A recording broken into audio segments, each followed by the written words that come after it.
Do you ever wonder if the way you feel is due to stress, or are you just chalking it up to getting older? Well, today I'm breaking down the signals that your body is trying to tell you about chronic stress. Welcome to my channel. My name is Dr. Jessica. I'm a naturopathic doctor and acupuncturist as well as a health coach, and I help clients overcome stress, fatigue, anxiety, overwhelm, and other symptoms of burnout. Let's figure out if you're actually stressed. Now, the reason why I wanted to talk about this is because I have so many clients and so many patients come in either to the office or those that I work with virtually who come in and, they're having a lot of vague symptoms, they're tired, they're run down, and I ask about stress and they usually tell me, oh, I'm fine, I'm not really stressed, I don't think I'm stressed.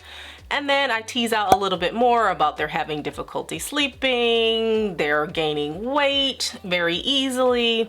And we start to tease things out and we start to talk about their demands for work, their family demands, they have a million things to do.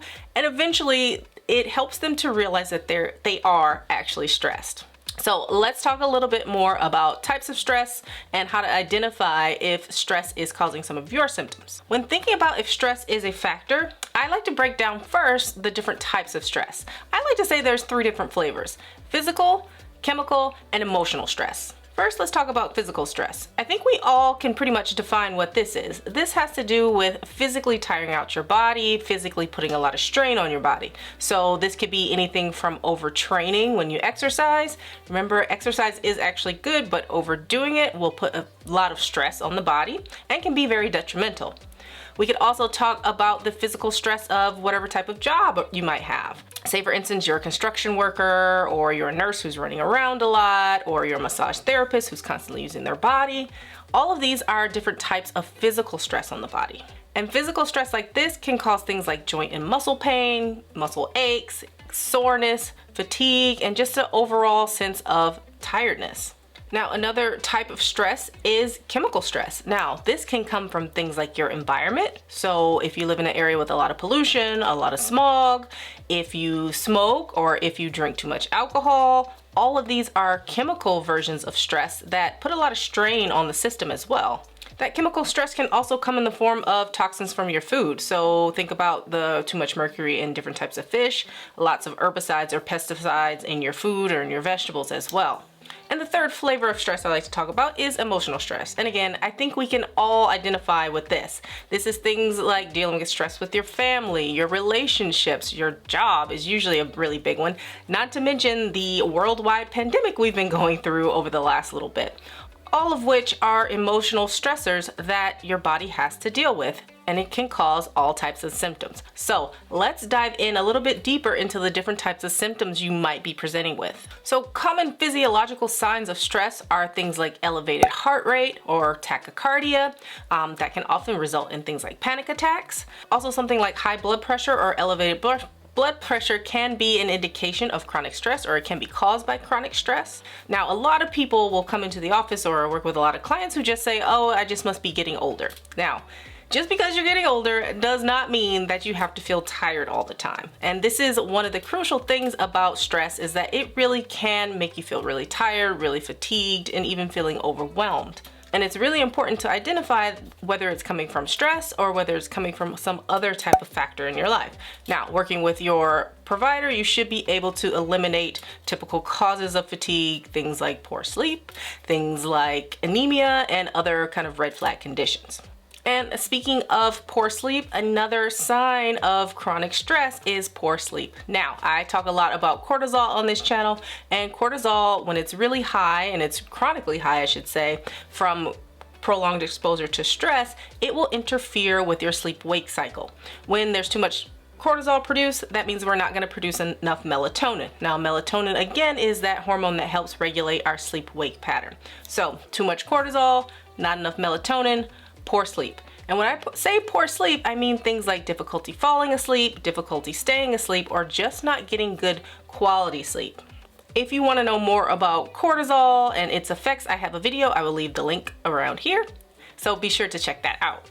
Chronic stress can also result in some cognitive changes. And again, this is one that I hear a lot of people associating with just the aging process, and that's not necessarily true. Difficulty focusing or difficulty concentrating or having a poor memory can also be due to having prolonged exposure to elevated cortisol. So it's not just in your head when you feel like you can't think or you can't concentrate. It actually is a physiological response to having elevated cortisol. So having prolonged exposure to chronic stress will definitely affect your memory and your concentration, another vague symptom that we often chalk up to just the aging process versus stress. Another cognitive symptom that I notice is actually changes in your mood. Now, this can swing from anxiety to depression to things like irritability.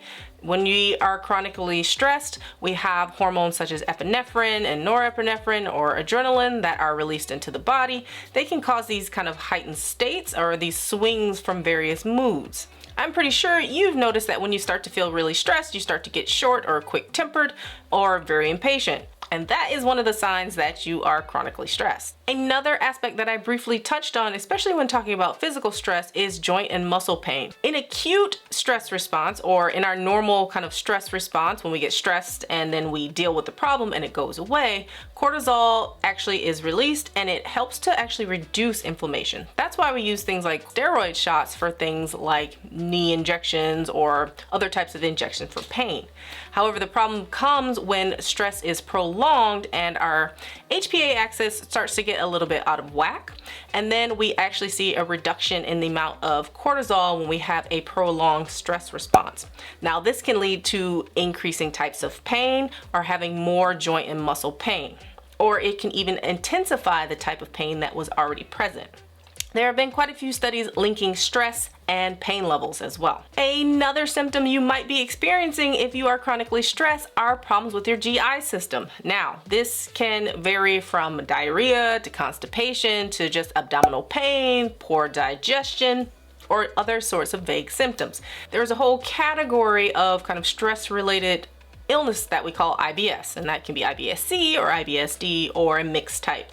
And a lot of times one of the treatments for this is identifying stress triggers and removing them as well. Another thing when it comes to the GI system is that you might notice changes in your appetite. Kind of depends on what type of person you are. Some of us get really stressed and we stop eating, and some of us want to just binge on pints and pints of Ben and Jerry's. So appetite changes is another thing to look out for if you're trying to figure out whether or not you're chronically stressed. If any of these symptoms are sounding familiar and you feel like you need some help to identify the cause or to identify whether or not you're stressed and on your way to burnout, then why don't you go ahead and click the link below and you can learn more about how to work with me in my virtual coaching practice. Inside my coaching program, you not only learn how to identify these different types of symptoms and put them together, but you also learn tools and ways in which to manage, ways in which to cope, and ultimately ways in which to overcome them. It really is a head-to-toe program to help you learn how to overcome stress and go about your daily life, living your best life. So if you want to learn more, be sure to click the link in the description box. So to recap, we can have lots of different types of vague symptoms: fatigue, anxiety or changes in mood, anger, depression, problems with our GI system, problems with our sleep, problems with our heart or our blood pressure or just our overall physiology. So when it comes to looking at all your symptoms and putting all the pieces together and determining whether or not you're stressed, remember that it can be linked to emotional stress, chemical stress, or physical stress. It's important to take the time to look at your signs and symptoms, connect them with the different types of stress in your life so that you can eventually remove them.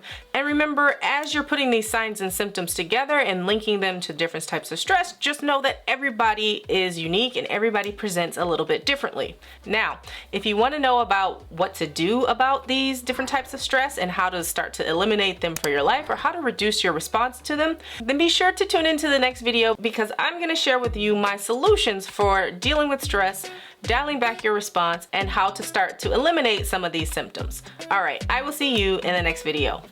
Bye.